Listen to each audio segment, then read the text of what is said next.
into a trading fort, which turned into them having guns. And they would give guns to one kingdom and guns to another kingdom, and then stir up animosity between the kingdoms. They'd sow discord, diabolos, right?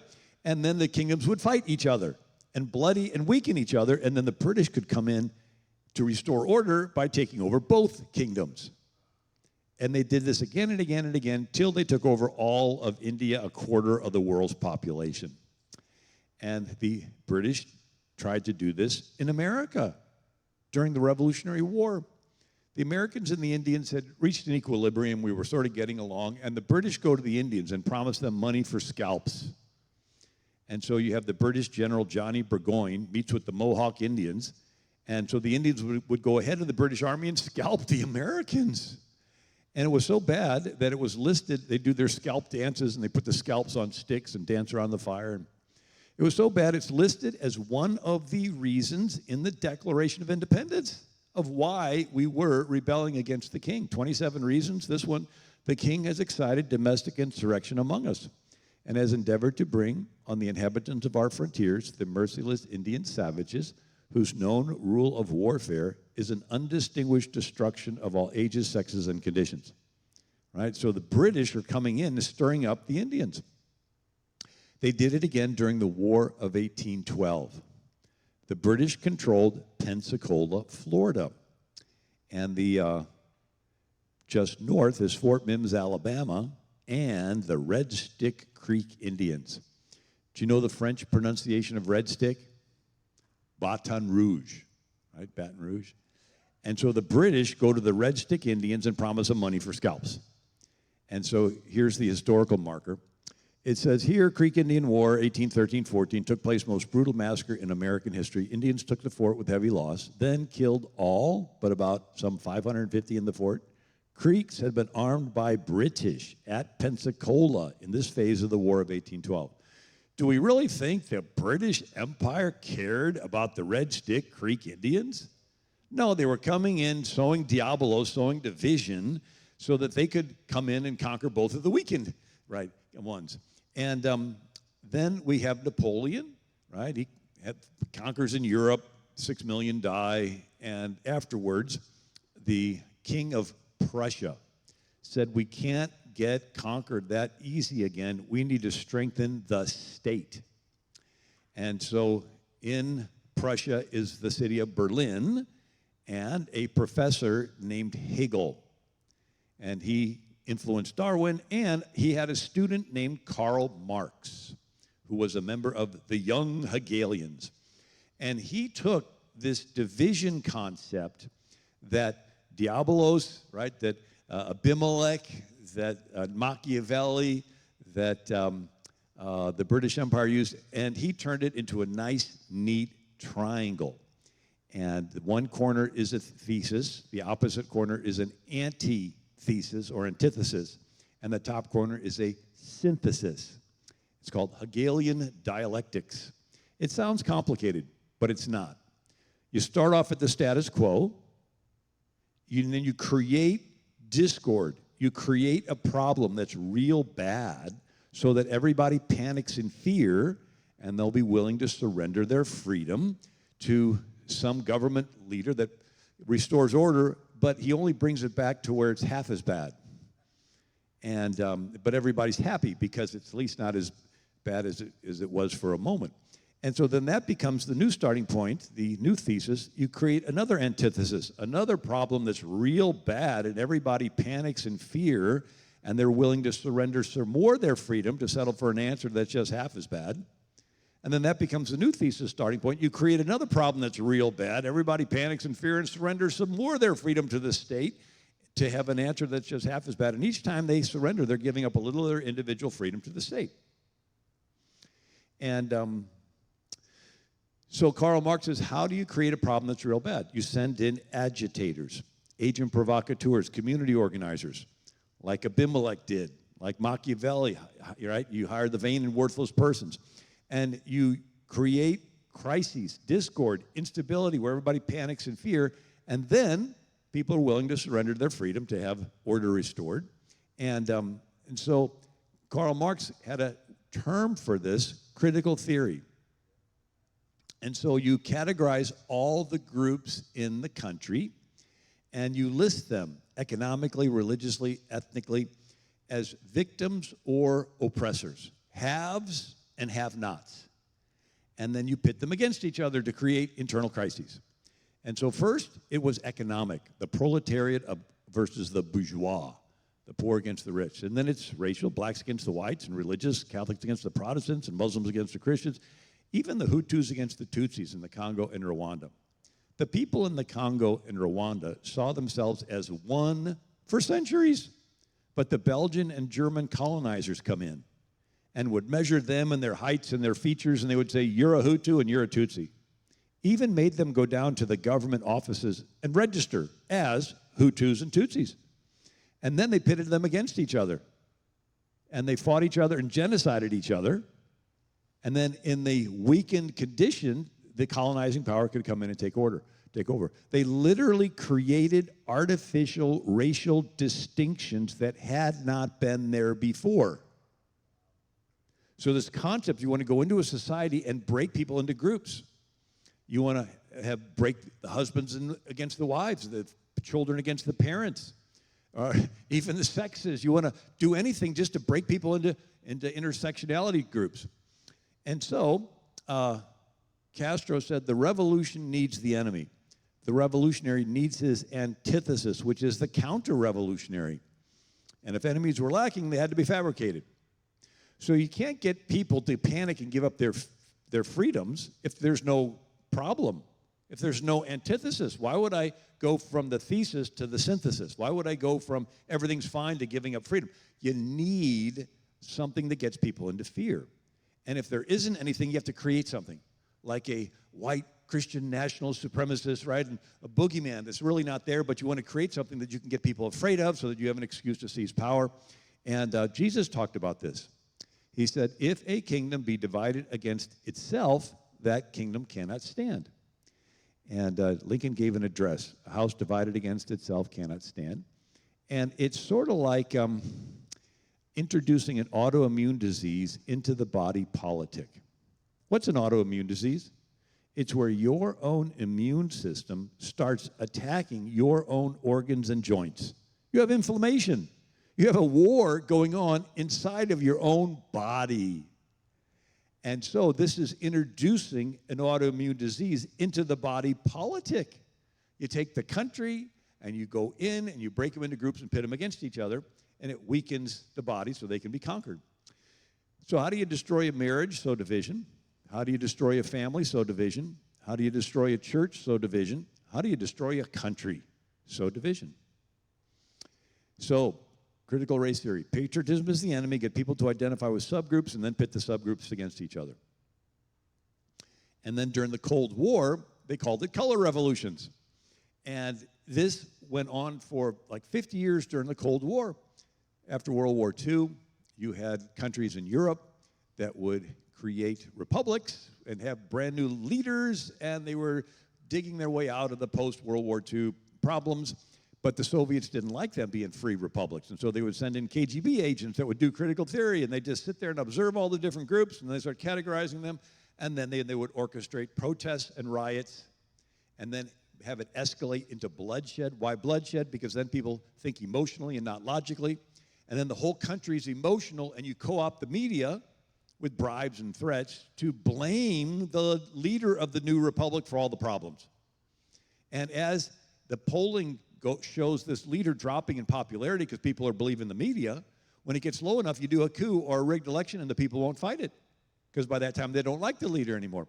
And then you replace the leader with a Soviet puppet. And so this went on for decades. These tactics were refined and refined by the KGB and then copied by the CIA.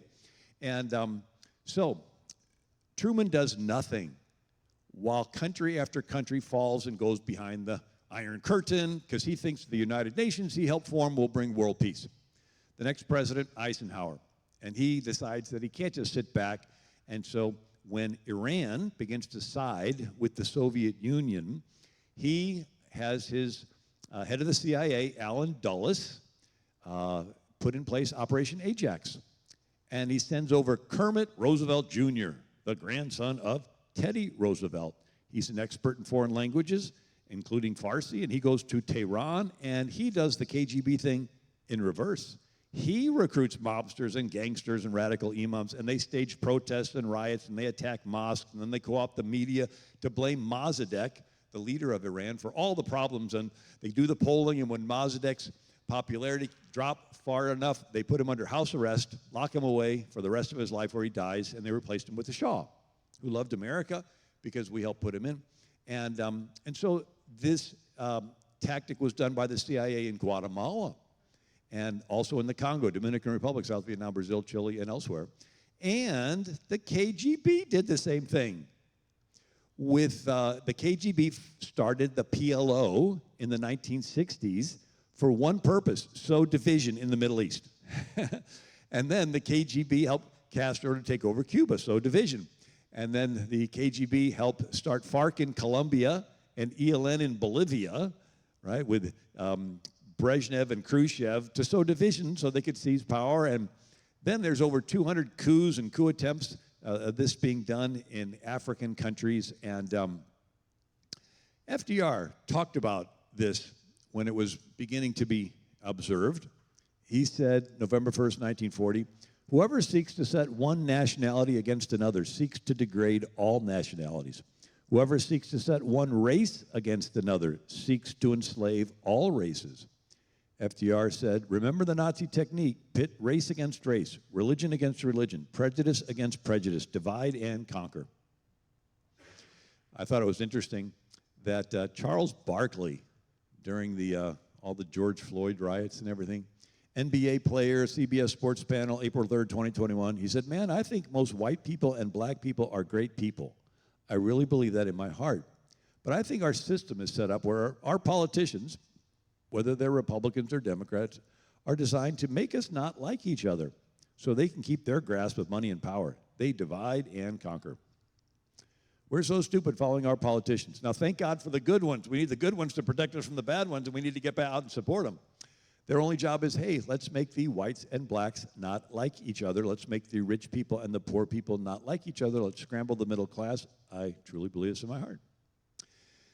So, coming a little closer to home, Saul Alinsky, Chicago, rode around with Al Capone's hitman, Frank Nitti, and saw how all he had to do was kill a few people, smash a few windows, and everybody in the neighborhood would panic in fear and surrender to the mob and agree to pay extortion protection money. And so Saul Alinsky said, hey, let's apply this to politics. Create a crisis, and then people give up their freedoms. Saul Alinsky, Hillary Clinton did her senior thesis at Wellesley College on Saul Alinsky. And then a previous president was an organizer with the Alinsky's group in Chicago. And Saul Alinsky said, the first step in community organization is community disorganization. Disruption of the present organization is the first step. The organizer's first job is to create the issues or the problems. The organizer must first rub raw the resentments of the people of the community. An organizer must stir up dissatisfaction and discontent, fan the latent hostilities of many of the people to the point of overt expression. The organizer polarizes the issue, helps lead his forces into conflict. He must search out controversy, for unless there is controversy, the people are not concerned enough to act.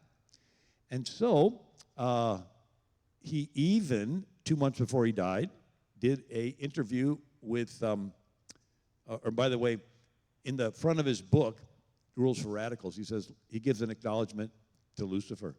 He says, lest we forget, at least an over-the-shoulder acknowledgement to the first radical known to man who rebelled against the authority, against the establishment, and did so effectively. He at least won his own kingdom, Lucifer. Remember we started off talking about Lucifer? Sowing discord in heaven, right? And then he sowed discord in the garden with Adam, and Eve, Cain, Kill, and Abel. And then sowing discord with Abimelech during the Hebrew Republic. Then Machiavelli talked about sowing discord and the British Empire using discord to seize power. And Hegel, all right, turning it into a nice, neat equation to seize power. And then we have the Saul Alinsky. And so that's the tactic of the devil, is to sow discord, and God's is unity. How good and pleasant it is for brethren to dwell together in unity. By this all men shall know that you are my disciples, for your love for one another. And Alinsky did an interview, Rolling Stone magazine, March 72, before his death. He said, if there is an afterlife and I have anything to say about it, I will unreservedly choose to go to hell. Hell would be heaven for me. Once I get into hell, I'll start organizing the have-nots over there. They're my kind of people. All right? So whenever you see these community organizers, that's what we're talking about. Now, it's one thing that they want to create a crisis to get people into fear so they'll give up their freedoms. But they want to blame you for the crises that they start. It's called psychological projection, where the attacker blames the victim. Blame shifting. Accuse others of what you do. And so, it's a narcissistic defense mechanism to avoid responsibility. So when somebody is caught doing something wrong, they instinctively accuse the person that caught them. So little kids do it. I didn't start the fight, you did.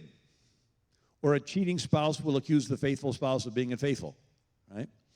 And it's in the Bible, Potiphar's wife accused Joseph of lusting after her when she was lusting after him. And I have pictures, but they didn't transfer into the keynote. But Ahab, the wicked king of Israel, finally finds Elijah. And the first words out of his mouth, he says, "Is that you, you troubler of Israel?" And Elijah says, "Excuse me, you're actually the troubler of Israel," right? Worshiping idols. And the Pharisees noticed Paul praying in the temple. And they grab him. They stir up a riot. The riot gets bigger and bigger. The whole city's in an uproar. They shove Paul out of the temple. They close the doors of the temple. And they're pulling Paul apart. And the Romans rescue Paul. And he has to go through a trial. And at the trial, Tertullus began to accuse Paul, saying, "We have found this man a pestilent fellow, a mover of sedition among the Jews, a ringleader of the sect of the Nazarenes, who's gone about to profane the temple." Then Paul answered, "They neither found me in the temple disputing with any man, neither raising up the people, neither in the synagogue nor in the city, neither can they prove the things whereof they now accuse me." Paul was just praying. And they stirred up this insurrection at the Capitol. And they wanted to blame Paul for the insurrection that they were responsible for. And Nero set fire to Rome and blamed it on the Christians. And they even did it to Jesus himself. They accused Jesus of being demon-possessed when they're the ones whose father was the devil. And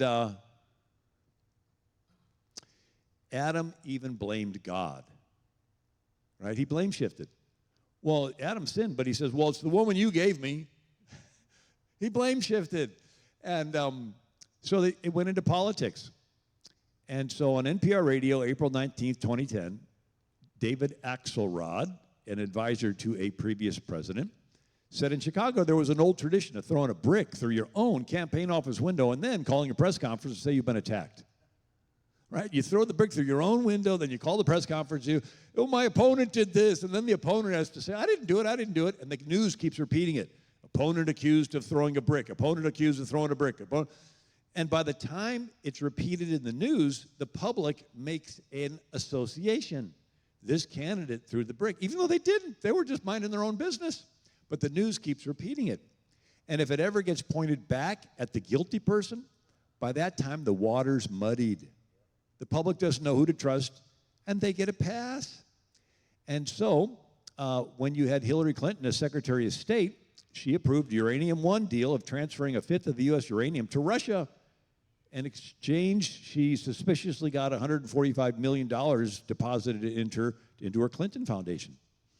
And when it became clear that she was appearing to collude with Russia, she pays for a Steele dossier to accuse her opponent of colluding with Russia. And then another one, the slide didn't show up, but they knew Biden had his son, Hunter, and he was being investigated in Ukraine. And Biden gets on C-SPAN, and he brags. He says, I told them that they need to get rid of that prosecutor that's coming after my son or no billions of dollars of U.S. aid. And you know what? By the end of the day, they got rid of him. He admitted to extortion on C-SPAN. What did the left do? They accused Trump of extorting Ukraine. The very thing they're guilty of, they wanted to accuse Trump of. And then they knew that Biden had classified documents in his garage, completely illegal. He was vice president. He had no presidential immunity for any of these things. Most of those papers dealt with Ukraine. And when it was about to go public, they staged a very visible raid on Trump at Mar-a-Lago for classified documents solely for the headlines. All they wanted was the headlines that they could repeat. Trump, classified documents. Trump, classified documents. Get it investigated. They just wanted to repeat it. And then when it finally slips out that Biden had classified documents and Pence had classified documents, by that time it's old news. And they get a pass. They even found Biden guilty of having the classified documents. But the guy says, well, he's an old man, so we don't get to prosecute him, but he still gets to be president. And newly unsealed transcripts prove Mar-a-Lago raid was a setup. And so here's Charlie Hurt, Fox News, on Hannity, May 23rd, 2019. This whole thing is like this game of projection. Whatever they accuse President Trump of doing, we then find out not only did President Trump not do it, but they did it. And so I mentioned the color revolutions. And one of the tactics is you dress up as your opponent and then do violence. And then the news media says that the innocent group is guilty while they're just innocent. So this idea of dressing up as faux supporters. In this book called Let Them Call Me Rebel, it says, in 1972, students asked Alinsky to help plan a protest of a scheduled speech by George H.W. Bush, then U.S. Representative to the United Nations. He told them to go to this rally dressed as members of the Ku Klux Klan, and whenever Bush said something in defense of the Vietnam War, they should cheer and wave placards reading the KKK supports Bush.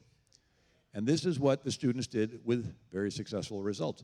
So you infiltrate your opponent's rally to do what? To disrupt it. That can blame and be negative toward your opponent. And interestingly, Washington, in his farewell address, said this: real patriots who may resist the intrigues of the favorite foreign nation. So he was talking about foreign nations, back then it was France, buying off politicians for favorable deals with America. Now you could probably plug in China. But he says that they're going to betray America's interests. And he says, real patriots who may resist the intrigues of the favorite foreign nation are liable to become suspect and odious while its tools and dupes usurp the applause and confidence of the people to betray their own interests. So the bad guys are going to get praised, and the real patriots are going to get maligned. And so the idea is you create terror and blame it on your opponent. So one was Robespierre. After the French Revolution, you had Robespierre is the head of the French Assembly, and a whole lot of people still wanted to support the king or the royal monarchy. And so Robespierre would come out with a list of people who were unfaithful to the revolution and read their names out loud, and then the mob would go down the street and grab those people and bring them to the guillotines and chop off their heads, so that everybody in Paris was terrified. Like, who's going to get their name mentioned next? And he gives a speech called Terror Justified. Lead the people by terror. Basis of popular government during a revolution is terror. Terror is nothing more than swift, severe, inflexible justice. So could you imagine the government planning terrorist attacks on their own population to get the population into fear so the people will get in fear and surrender their freedoms to this new French Republic? And so then we see the military application of this, so the idea of dressing up as the other side to do something. So in 1788, Sweden was a big country, and its main competitor was Russia. And the king of Sweden wanted some money to be able to fight Russia, but his parliament would not approve the funding. So in 1788, Sweden's King Gustav III had the tailor of the Royal Swedish Opera sew Russian uniforms and had Swedish soldiers put them on and stage an attack at a Swedish outpost at Pumala. And news sweeps across Sweden that the Russians had attacked. And when it finally gets to Stockholm, the parliament panics and approves the funding that the king wanted all along. And then you had the Gleiwitz incident in 1939. The Nazis wanted to invade Poland. World public opinion wouldn't support it. And so they had Nazi soldiers dress up as Polish soldiers and stage an attack at the German outpost at Gleiwitz. And there happened to be a radio tower. And it was given play-by-play reporting. The Polish are coming in, the Polish are shooting, the Polish are doing this. And it sweeps across Europe and the world that the Polish had attacked. Well, the Nazis say, well, they started it. And so that's when the Nazis invade Poland in 1939, start World War II. And in 1939, the Soviets wanted to invade Finland. World public opinion wouldn't support it. So the Soviets shelled one of their own villages on the Finnish border and made it look like that the Finns had shelled the Russian village. But it was the Soviets shelling their own Russian village. And they spread the news that the Finns had started it, and the Soviets invaded Finland during the Winter War of 1939. And then you have in 1931, Japan was expansionistic, and they were able to maneuver to get a railroad on a part of China near Mukden, and they claimed that there was a railroad explosion. And they used that as an excuse in 1931 for the Japanese to invade China, and they killed over 100,000 in Nanking, China. Later, there was an international investigation, and they walked the whole railroad line, and there was no explosion. They simply fabricated it. And I have pictures, but you have to use your imagination. And then in 1955, Turkey did the same thing. So Ataturk is the founder of the Turkish Republic, and he wanted to be a secular leader, and he outlawed the fezzes and the burqas and the Arabic language. He says, our Turkish language is fine. He says, Islam is nothing more than Arab politics. It may have suited tribes in the desert. It's no good for a modern progressive state. He's the first one to educate women, and he moved the weekend to Saturday and Sunday rather than the Islamic day of Friday. And so that was Ataturk. But then in 1955, you have a leader named Menderes, and he wants to go back to the fundamental Islamist Turkey. And so he's bothered by Greeks living in Istanbul. Istanbul used to be Constantinople, the biggest Christian city in Europe, but the Muslims took over, and the Greek population dwindled until there was just a little neighborhood, but he was bothered by that neighborhood. And so the plan was to have a Turkish university student set bombs in Ataturk's birthplace over in Greece and in the Turkish consulate over in Greece. The bombs never went off, yet the newspapers ran with the story anyway, and it whipped Istanbul into a frenzy, and they attacked that Greek Orthodox neighborhood and drive out all of the Greeks, smash their stores and their businesses and their homes and their churches, and the Greeks weren't doing anything. They were just living in the neighborhood, but they plotted something to blame on the innocent people. And Erdogan did a similar thing recently. So he ran for office saying that he was a secular type leader, but then once he gets in office, he turns himself into a dictator. So he says, democracy is like a train, Mr. Erdogan said, once you get off, once you've reached your destination. So use democracy to get in power, and then you be a dictator. And So there was an anti-Erdogan movement gaining momentum, and he didn't like that. He wanted to get rid of him. And so he staged a coup against himself, right? He gets in an airplane, flies in a circle, and lands and claims there was this coup, and he sends out his people to have hearings and investigations and to arrest people and to lock them away. And when the dust settles, he didn't have any political opponents left. What a great way to get rid of your opposition. And in 1934, Stalin was faced with a growing anti-Stalinist movement. And at the same time, Stalin had a supporter named Sergei Kirov, the party boss of Leningrad. And he was giving speeches praising Stalin. And he was getting a little too popular for Stalin's comfort.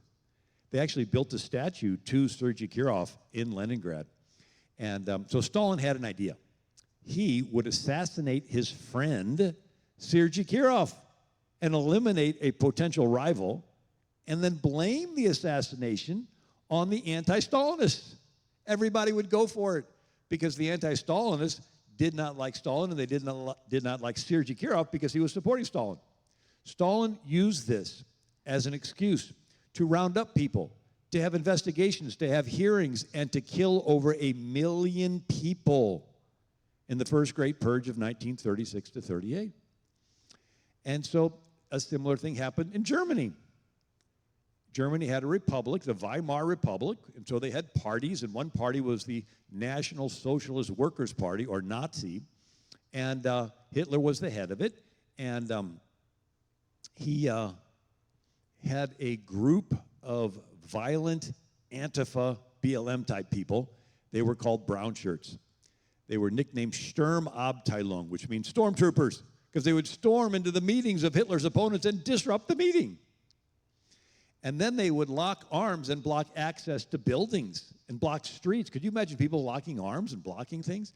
And then they went into the cities and smashed windows and set on fire over 7,500 stores owned by Jews in the night of broken glass, Kristallnacht. Can you imagine people smashing windows and attacking stores? And did I mention their capital got set on fire?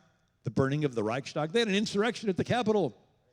And in the confusion, Hitler blames his political opponents and rounds them all up and has them shot without a trial. And when the dust settled, Hitler did not have any political opponents left. And so Tucker Carlson showed the first videos of people into the Capitol. And as they came in, they were dressed in black with tactical gear. And they were coming in sort of in a military direction, one way, one other, one in the middle, and they seemed to know what they were doing. And lo and behold, there were no people dressed in black at the Trump rally.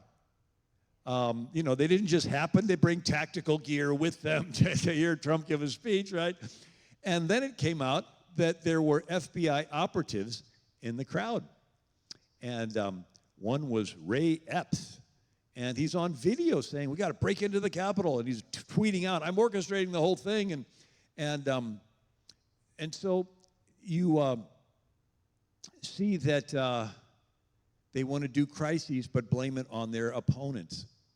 So you label anyone believing there are men and women as Christian nationalists, and then you have the FBI dress up as them and commit terrorist attacks, and then use the excuse to arrest Christians and eliminate political opposition. That's a potential thought, and I pray that doesn't happen. But here's Imprimis magazine.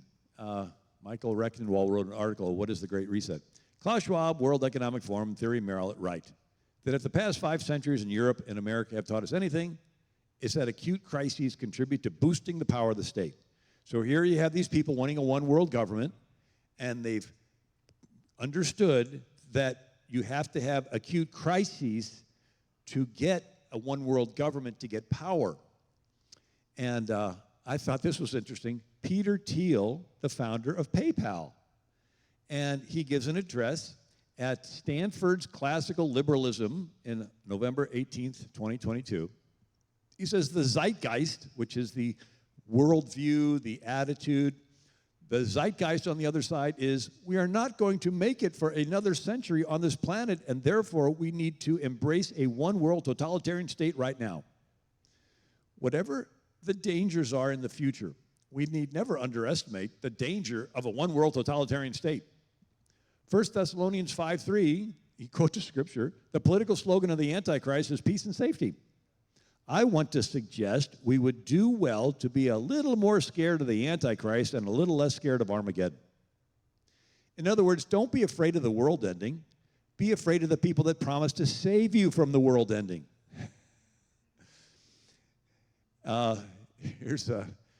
If you allow the government to break the law during emergency, they will create emergencies to break the law. Anyway, now, one story, you read history and you see similar stories. And so the idea of a leader wanting a crisis so they can stay in power. In 431 BC, Pericles, it's a democracy. So everybody's supposed to be equal, but he is getting a little too powerful. And people start talking, a rumor about ostracizing him, kicking him out.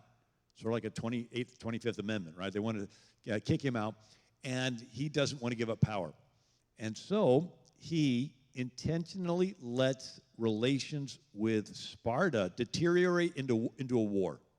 They literally sort of won a Ukraine-type war. They won a war, and in this, the war starts, called the Peloponnesian War. Everybody in Athens switches from saying Pericles is getting too powerful.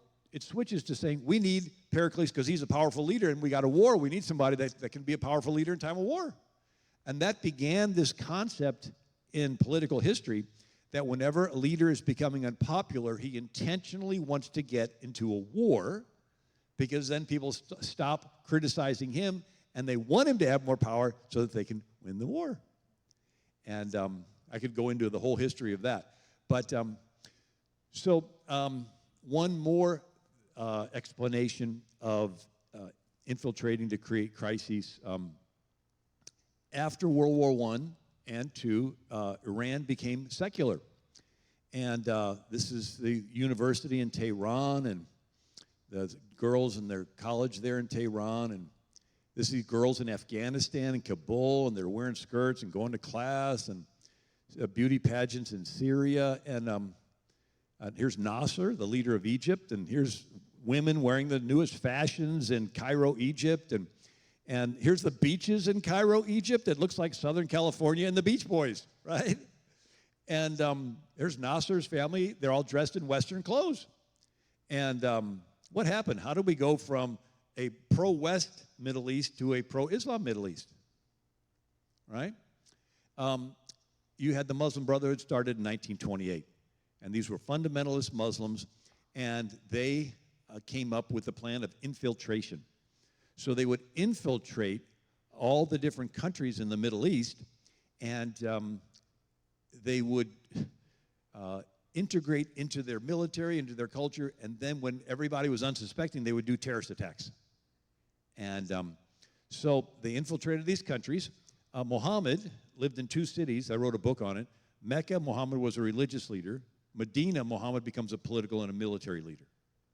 And so their strategy is you infiltrate countries and just pretend like you're a religious Muslim. And then when you get in positions of power, when the word's given, you turn into a militant Muslim and you do terrorist attacks. And so they assassinated Abdullah, the king of Jordan, and he was tolerant toward the Jews. They tried assassinating Ataturk in Turkey. They tried assassinating Gamal Nasser in Egypt. And then you had, there's Abdullah, he was assassinated. And this Saeed Khattab was an organizer. And then you have Anwar Sadat.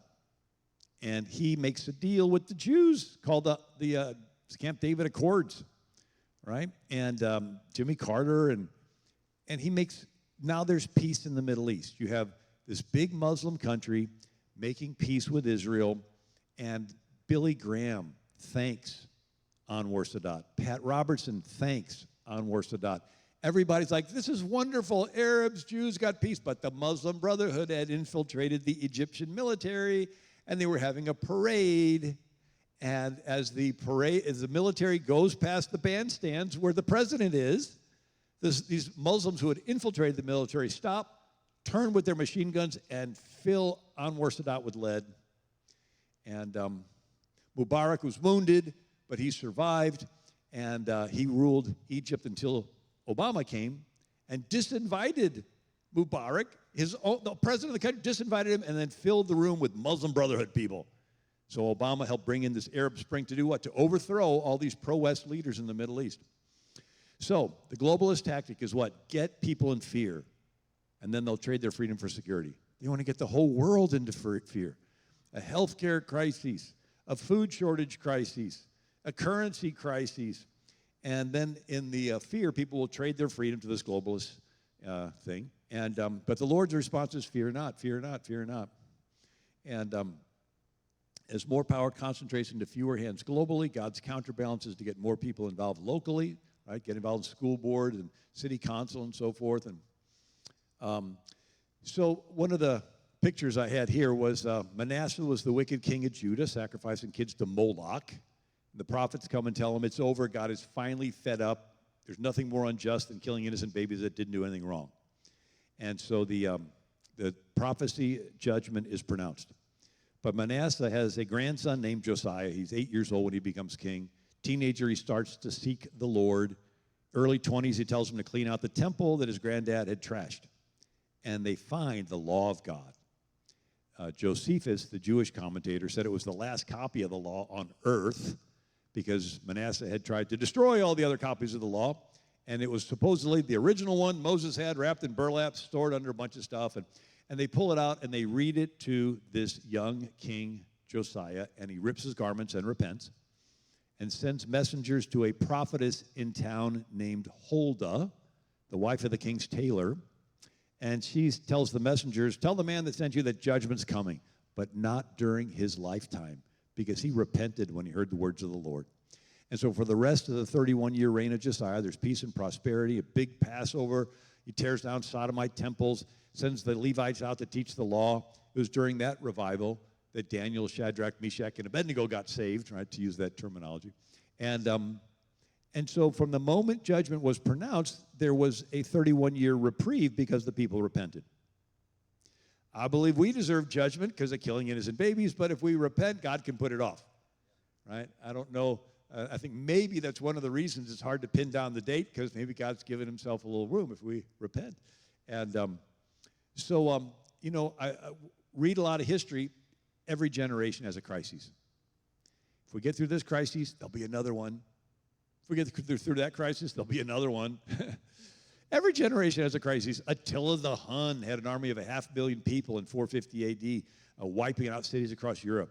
Genghis Khan killed 30 million people across Central Asia. You had the bubonic plague killing 75 million people in Europe, and the Spanish flu. Every generation has a crisis. And it's sort of like freshman chemistry class. The teacher has a beaker with a solution and pours in a catalyst that causes a reaction. And the reaction is some stuff precipitates and settles to the bottom of the beaker, and other stuff gets effervescent and bubbly and flows to the top of the beaker. And so the time period we are living in is our solution. And the crises of our time is the catalyst that's poured in. And some people's response to this crisis is to drop out, to precipitate, to run away, to hide, to deny their faith, even take the mark of the beast. How can I survive unless the government's my nanny? And other people's response to the crisis is to get effervescent and bubbly and say, okay, Lord, they're persecuting us. Give us more boldness, right? And so historically, the church has always ran to the crises. Instead of stay away from me, you might give me something wrong, right? It was the bubonic plague. You had the election brothers. And these guys went out and they would collect the bodies that people threw in the streets and give them a Christian burial. And if they weren't dead yet, they took hospice care of them. And every now and then one would recover. And the family would be so grateful they'd give them money. And it grew into the Election Brothers Order. And since then they started a lot of hospitals. And then you look at the Hawaii. Boats would come and give diseases, and the Hawaiians would get leprosy. And there was no treatment, and so they would put them on an island called Molokai and part of the island was more sandy, close to the water, and then there was like a 300-foot cliff, and then the rest of the island, and you couldn't really get from one side to the other. And so if somebody got leprosy, they would put them on a boat, and they would get up close, and they would shove the person out of the boat. They wouldn't even want to land the boat because they were afraid. They just shove them out, and the person had to get to shore. And a Father Damien, a Catholic priest, comes and he goes to Molokai, and for several decades he takes care of the lepers, loves on them, takes care of them, feeds them, doctors them, right? They and the people of Hawaii were so grateful that their loved ones had somebody caring for them that they put Father Damien's statue at the Capitol in Honolulu, and each state gets to put 2 statues in the U.S. Capitol. Hawaii put Father Damien's statue in the U.S. Capitol. Christians had a reputation of running to the need. Right? It's like, okay, Lord, I'm dead. My life is hid with Christ in God. Where do you need me? Right? I may die in the process, but I'm going to let you use me until I get there, right? And so the idea is that every generation has a crisis. And Jesus said, wheat and tares grow together till the harvest. And so if you look at it, yes, in times of crises, globalists seize power. Right? They want to create the crises. They want to get everybody to panic, and then they panic. They surrender their freedom to the state. Yes, but also it's in times of crises that people turn to Christ. How many of you turned to Christ when everything was absolutely perfect in your life? How many of you turned to Christ when there was a crisis? We pray more when there's a crisis. We need to pray all the time. But if there's a crisis, we really pray. And so it's in times of crisis that people are turned to Christ. And also it's in times of crisis that leaders are raised up. We would never have heard of Moses had it not been for the crises of Pharaoh, right? Throwing the babies in the Nile River. We never would have heard of David had it not been for the crisis of Goliath, right? I mean, it's in times of crises that people turn to Christ, and then leaders are raised up. It's the same crises, it's just 2 different responses. The same crises that's going to cause people to panic and surrender to the Antichrist and take the mark of the beast. That same crisis is going to cause other people to become bolder for Jesus and have a great revival. Can you see it? And so the church, I mentioned this morning, the church is the bride of Christ. And every romance novel or chick flick movie builds up to what? A decision-making moment of forsaking of all others and choosing the one. So if God were to force us, we'd be robots, and so he's not going to force us. He's going to give us the free will to choose him or not. But I think he's sort of pushing us to a decision-making moment, right? And he's making it, the good and the bad, clearer and clearer. And I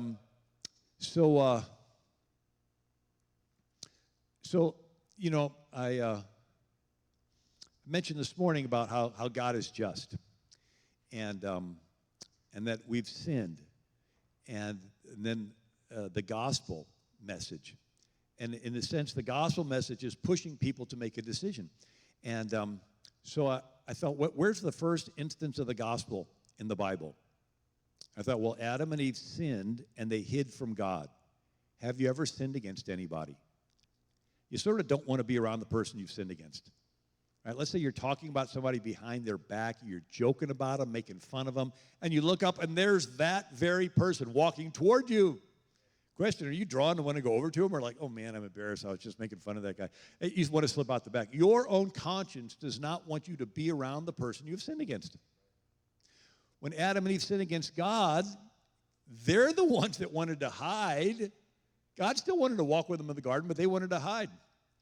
So it's like 2 magnets that are stuck together, and one of them turns. The first one wants to touch, but the second one wants to get away.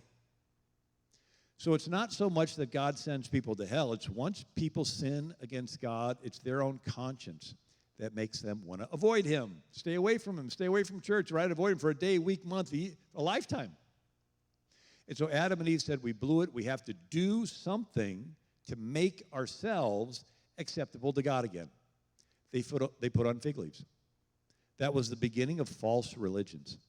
Man coming up with man's own idea how to make man acceptable to God. Did the fig leaves make Adam and Eve acceptable to God? No. And then we read this little line, God made Adam and Eve coats of skins. Question, how do you make a coat of skin? Kill an animal. Something has to die. You think God went to the other side of the garden, killed an animal, and brought Adam and Eve some nice tailored outfits? Or do you think maybe he killed the animal right in front of them? And they witnessed the first death ever, right? Creation just happened. This would have been the first thing ever to die. And Adam and Eve are watching this innocent animal go through the pangs of dying, and they're thinking to themselves, we're the ones that sinned, but this innocent animal is the one that's dying. And God wanted to make it really clear the animal was dying in their place, that right in front of them, he strips the skin off the animal and he puts it on their naked bodies. Maybe it still had a little blood on it, right? They were covered in the blood. And so for the rest of their lives, Adam and Eve are wearing the skin of the animal that they watched die in their place. And whenever God sees Adam and Eve, he sees them clothed with the skin of the animal, the lamb slain from the foundations of the world. So Adam and Eve tell Cain and Abel. And Cain decides he wants to worship God. But he does an offshoot of the church of the fig leaf. He starts the church of the fruits and the nuts. Cain's was a religion of works. We know it's works because God told Adam, the ground is cursed for your sake, and you'll bring forth fruit by the sweat of your brow. Sweat is work. And so Cain's trying to work his way to heaven. And he piles all of his works on the altar, right? Did Cain's works make him acceptable to God? No. If you do works, you can be proud of your works, and God resists the proud and gives grace to the humble. Abel trusted in the Lamb. By trusting in a third person, you're admitting you're insufficient in yourself, and you need help. And so the picture that God lays out is God is on one side, we are on the other side, our sins separate us from God, and the Lamb pays for the sin. The Lamb takes the judgment in our place. And so Noah offered lambs when he got off the ark. Right? He brought 2 of every species, but 7 pair of every clean animal, so he had the lambs there to sacrifice, and then the rainbow appeared. Abraham offered lambs. Moses had every family in Israel kill a lamb and put the blood over the doorpost of the house. Right? The angel of judgment is coming through, right? And the blood is put over the doorpost to say, this house has already been judged. Here's the proof. The lamb took the judgment in our place, and so the angel of judgment passed over. So they call it Passover. And then the tabernacle in the wilderness has the tent with a holy place, and then the Holy of Holies, and inside is the ark. And the ark is this gold box. Inside are the 10 commandments. Above it is the mercy seat, the lid, and 2 angels, golden angels, when the presence of the Lord would appear between the angels. And if you see the picture, you got God in the presence between the angels looking down at the law, and then the high priest comes with the blood of the atonement sacrifice, and he sprinkles it on the mercy seat. So the blood would be between the presence of the Lord above and the law below. The blood changed it from a judgment seat into a mercy seat. If the high priest would have approached without the blood, the presence of the Lord with the law, and the people broke the law, they'd get judged. But this lamb took the judgment in our place, except this blood in our place. Solomon had 1,000 lambs sacrificed when he dedicated the temple. Finally, John the Baptist points to Jesus, and he says, behold, the Lamb of God that taketh away the sins of the world. So God is on one side, we are on the other side. Our sin separates from God, and the Lamb pays for the sin. So I ask people, are you approaching God as Cain or as Abel? If you're still hoping you're good enough to go to heaven, you're approaching God as Cain. I hope I piled enough good works on the altar. Maybe a couple more handfuls of barley. That'll do it. Or are you approaching God as Abel? It's not me being good enough. It's this lamb that was good enough to take all the judgment I deserve upon itself on the cross. So today, if you've not yet done so, put all your faith in the Lamb. So we see out of all creation, God made us, and we've had 6,000 years of recorded human civilization, and God chose for us to be alive right now. And you think of it, someday you'll be dead, and you'll be in heaven because you believe that Jesus died on the cross to pay for all your sins. And when we've been there 10,000 years, bright shining as the sun, with no less days to sing his praise than when we just begun, imagine you've been in heaven for 10,000 years, and you're walking the streets of gold, and you meet Moses. That'd be pretty neat. Maybe Moses will invite you over to his place. I don't know what it's like in heaven, but Jesus says, in my Father's house there are many mansions, many dwelling places. So I bet Moses will have a pretty nice place. He'll probably have one of those big fireplaces where the logs don't burn up. Get it? The burning bush in the wilderness didn't burn up, and the logs in his fireplace. I heard one preacher say, in heaven you'll travel as fast as you think, and I'll probably show up late. My wife will say, where were you? I was thinking about something else. I don't know. But imagine we all finally get there, and we're at Moses' place. Maybe he has a big living room like this size. And after the small talk's over, he's right in front of you. You tap him on the shoulder and say, Moses, tell us a story. I read the book. I even saw the movie. But here you are in person. And so the room gets quiet. Moses stands up, and he says, it looked really bad. The government was trying to kill us. We were totally unarmed. And they had all the technology. They had everything. And so I just stood there with my staff in faith, and I said, God, use me to deliver your people. And the waves came in and swallowed up Pharaoh's chariots. Then we're going to look around the room and see David. Say, David, tell us your story. Room gets quiet. David stands up, and he says, it looked bad. Goliath was mocking our God, mocking our faith. All the grown-ups were too chicken and scared to do anything. I said, well, enough of that. Took my little sling, went out there, hit him in the head, took his own sword, and chopped his head off. And then we're going to hear Gideon, right, with his 300, and Esther. Whether I die, I die. I'm going to go in and see the king. And one by one, and then everyone in the room is going to look at you. Said, we haven't heard your story yet. Tell us, what did you do when it was your turn to be down there on earth? What was going on in your country, right? What did they say about the baby in the womb, or sex that God made him in the beginning, male and female? What did you do when it looked ungodly and the whole world was against you and they're all sitting on the edge of their seat? What are you going to say? You know, I'd hate for any of us to be up there and Jesus walk in the room and have a big screen come down and him show all kinds of great things happening and people coming to the Lord and him saying, this is what I had planned for you to do down on earth. But you just didn't have enough faith and courage. And you look back at your life, and that mountain that held you back was a little anthill, little fear of man. What are people going to say about me? They might post something bad about me on Facebook. They might cancel me or block me. And so I let that fear of man hold me back from doing all this great stuff for Jesus. And you can't go back to earth and do anything else for Jesus because you're already in heaven because you believe that Jesus died on the cross to pay for all your sins. But guess what? We're still on this earth. We still have breath in our lungs. We still have feet that trod the soil. You still have a chance to do all those great things that you will be known for forever. Moses is always going to be known for standing up to Pharaoh. David's always going to be known for standing up to Goliath. And you're always going to be known for what you're doing. But you still have a chance to do something. You know, it's like a basketball game, and Jesus is the coach, and you're on the bench, and he comes over and slaps you on the back and says, okay, your turn. Get in the game. You're like, but coach, they're playing really tough out there. He goes, yeah, I know. It's your turn. Get in the game. It's like, coach, somebody just got knocked down. He goes, yeah, you're 7 feet tall. They're 4 feet tall. You can do this. Greater is he that's in you than he that's in the world. No weapon formed against you shall prosper. When the enemy comes in like a flood, the Spirit of the Lord raises up a standard against him.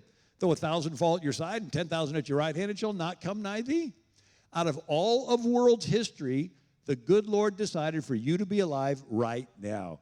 He knows every globalist dirty backroom deal, right? He knows that globalist all the way from the Tower of Babel to now. He knows all that. And he chose for you to be alive right now, right? It's no coach saves his worst player till the end of the game. He saves his best batter to bat cleanup, right? You got Babe Ruth, put him in, bases loaded, home run. He saves the fastest runner to run the last leg of the relay, right? So instead of it being, oh, Lord, it's looking really bad, come and rescue me, it's like, no, he sent you here. He designed you. He made you. He put you here for this specific time. He's given you his word. He's given you his Holy Spirit, the power of God, right? From God's point of view, he's like, okay, it's looking bad. I'm going to send in Chris and Debbie. I'm going to send in each and every one of you. This is your time to trust in the Lord and be bold and courageous and do all those great things that you'll be known for forever. God bless you.